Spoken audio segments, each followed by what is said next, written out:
यहाँ पर भगवान थोड़े आगे बढ़े तो भगवान को गंगा किनारे आना पड़ा। जैसे ही गंगा के किनारे आए हैं, माँ भगवती सीता ने माँ गंगे को प्रणाम किया है, माँ गंगा की शरणागति ग्रहण की है। भगवान राम लक्ष्मण जी ने गंगा जी का आचमन किया, प्रणाम किया, पूजन किया।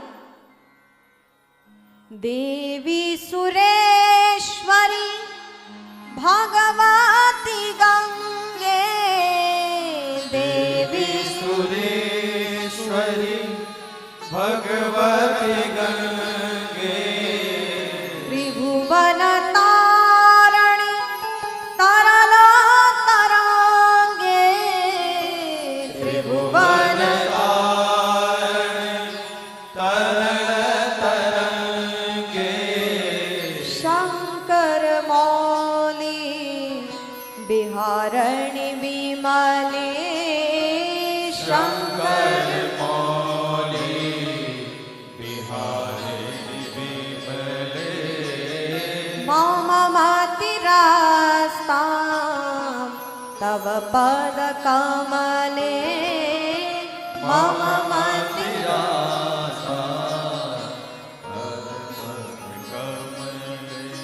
माँ भगवती गंगा को प्रणाम किया है, पूजन किया है।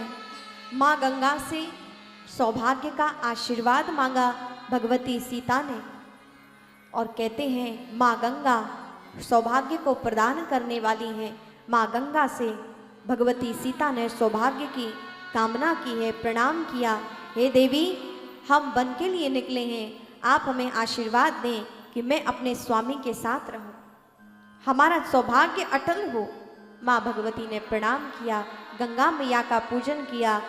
अब भगवान को गंगा पार जाना है, ढूंढ रहे हैं कि कोई नाव मिले तो पार हुआ जाए।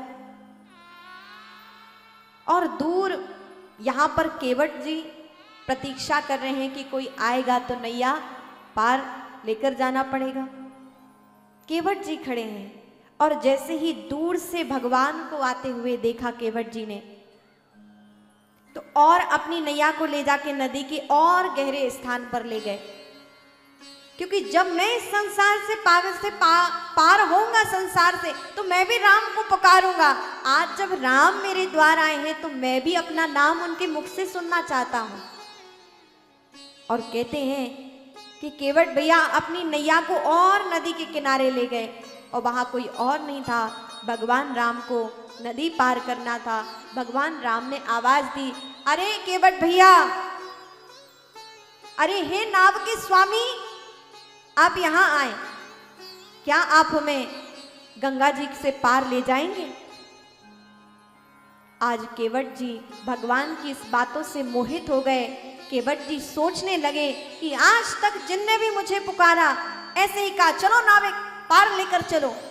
अर्थात सभी ने मुझे अपना सेवक समझा, क्योंकि धन देते थे उसके बदले, और धन देकर ये समझते थे कि मैं उनका सेवक हूं, मुझे पार ले जाना इनका कार्य है। लेकिन आज भगवान राम ने मुझे अपनी नाव का स्वामी समझा है कि मैं इस नाव का स्वामी हूं। और भगवान राम ने कहा, हे इस नैया के स्वामी केवट, आप हमें यहां से गंगा जी पार कराएंगे? मुझसे पूछा है, आज मुझे स्वामित्व दिया है। केवट जी बोले, हाँ प्रभु, बिल्कुल मैं आपको पार लेकर चलूंगा। और जैसे ही भगवान को देखा है, भगवान के अद्भुत रूप को देखकर परम भाव विह्वल हो गए केवट जी। भगवान के चरणार बिंदु में प्रणाम किया है, भगवती सीता को जुहार किया है, प्रणाम किया है, लक्ष्मण भैया को प्रणाम किया। और जैसे ही भगवान नैया में बैठने वाले थे, नाव में बैठने वाले थे, केवट भैया बोले, भगवान अभी नहीं, ठहरिए थोड़ा। अब क्यों रोका? लक्ष्मण जी उग्र हो गए, कह रहे कोई हमारे भैया को प्रतीक्षा कराए, ये कैसे संभव है? अरे आप लेकर जाएंगे केवट जी या नहीं जाएंगे? अरे लक्ष्मण भैया रुकिए, लेकर चलेंगे ना, पर थोड़ी देर ठहरिए। क्यों? केवट बोले, हे प्रभु, मैं जानता हूं आपके चरण रज का प्रताप मैं जानता हूं, ऐसे ही मैं अपनी नैया में आपका प्रवेश नहीं दिलाऊंगा। मुझे आपके चरण पखारने हैं, चरण धोने हैं, तब मैं आपको अपनी नैया में बिठाऊंगा, अपनी नाव में बिठाऊंगा। क्यों?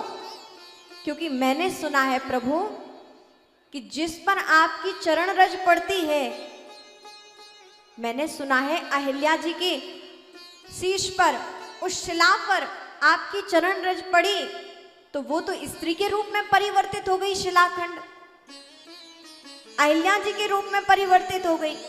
तो ऐसा नहीं भगवान, हम क्या करेंगे? यदि आप हमारी नैया पर चढ़ गए बिना चरण धुलाए और आपकी चरण रज के प्रताप से यदि हमारी नैया ही स्त्री के रूप में परिवर्तित हो गई तो हमारी जो स्त्री हैं उनको कौन जवाब देगा और उन्हें कौन संभालेगा? ऐसे नहीं भगवान, आपके चरण हमें धोने पड़ेंगे, तब हम आपको अपनी नैया में बिठाएंगे। अच्छा ठीक है,